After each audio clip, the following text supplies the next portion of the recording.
Welcome back to Microsoft Minutes. Last time, we discussed how to create closed captions in PowerPoint 365.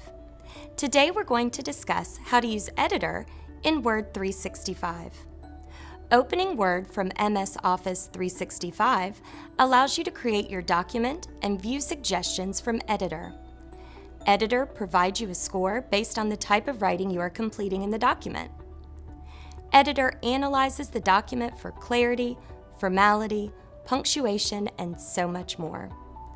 The document can also be scanned for similarity of online texts. The Insights feature provides you with the word count, reading time, and the Flesch-Kincaid score for readability. This will provide you insight into how well your audience will be able to read the document. We'll see you here next time on Microsoft Minutes when we explore polls in Teams.